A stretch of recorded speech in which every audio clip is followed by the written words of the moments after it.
Ever get that feeling? Like when you're listening to a song you've known forever, and you're like, okay, I know the artist, maybe even the producer.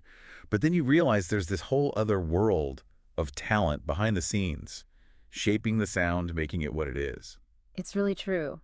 And today we're diving deep into the career of one of those hidden figures, someone who's been a part of so much music that I bet a lot of us, and probably you listening right now, grew up with. Totally. It's Ronnie King. Yeah. And his story. It's kind of mind-blowing when you start connecting the dots. It's not like he found his lane and stuck to it.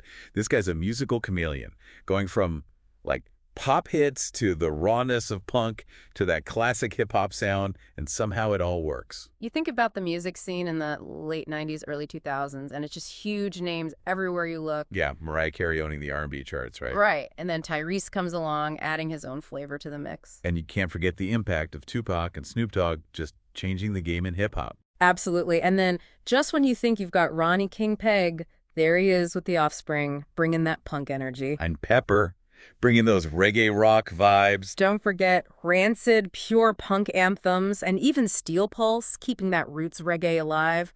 And Ronnie King, he's there through it all, kind of a secret weapon, shaping the sound of these artists. It's wild. So for this deep dive, we've got a ton of great stuff. We've got articles that really dig into his journey, professional profiles that lay out all the different hats he's worn, and even testimonials from other musicians who've worked with him. You know, those firsthand accounts are gold. Yeah, they give you a whole different perspective. For sure. So today's mission is pretty simple. We're unpacking Ronnie King. All those pivotal moments, those achievements, the things that make him who he is. We want to find those hidden connections and really understand how he shaped the music that we all love. Yeah, I'm excited to jump in. Where should we start? Well, how about we go back to the beginning, where it all began to really take off? Okay, so we're talking around January 1990, when he founded the Ronnie King Music Group.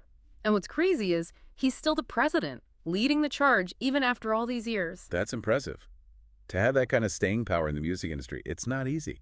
It says a lot about his vision, his ability to adapt and stay relevant. Definitely. Now, fast forward just a few years, mid-90s, 1995 to 2000, he was working as a keyboardist and arranger for two of the biggest names in hip-hop, Death Row Records and Interscope Records. I mean, those labels were a cultural phenomenon, weren't they? Yeah, he was right in the thick of it. Think about the artists on those labels. Dr. Dre, Snoop, Tupac. Their music defined a whole generation.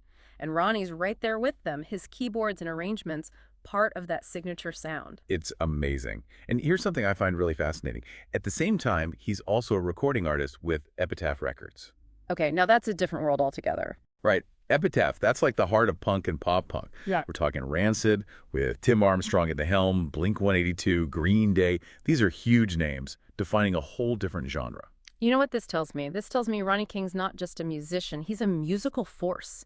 That can go from the energy of punk to the groove of hip-hop, and it all works. He's got this deep understanding of music, no matter the genre. Absolutely. Right. And even before all of this, he's working with pioneers like Coolio and Warren G. It's like, from the very beginning, he was destined to be this sought-after, versatile talent. And all that hard work and talent, it didn't go unnoticed. He won Producer of the Year twice at the Coachella Valley Music Awards in 2015 and 2016, representing the Ronnie King Music Group. Yeah, that's huge. To be recognized by your peers like that, it's a real honor. And it's not just local recognition. We're talking multi-platinum and diamond certifications. You know, hitting diamond, selling over 10 million units, that's a whole other level of success. Oh, yeah. Plus, we can't forget about the Oscar and Grammy nominations. It's clear this is someone who's not just playing around, he's operating at the top of his game. Absolutely. And it's not just about producing. He's a talented composer and arranger. You know, arranging, especially in hip-hop and R&B, it's about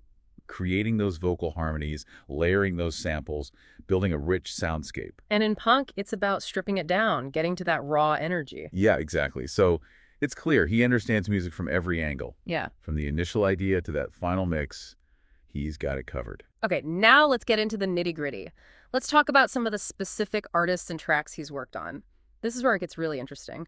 Let's start with his keyboard work. Yeah, that seems to be a recurring theme. Right. For Tupac, he played keyboards on both Still I Rise and Until the End of Time. Those were massive posthumous releases that just solidified Tupac's legacy. And Ronnie's keyboard work, especially on Still I Rise, it added this unexpected melodic depth to some of the tracks. Right. It's like you can hear those R&B influences sneaking in, creating something really unique. Yeah, it's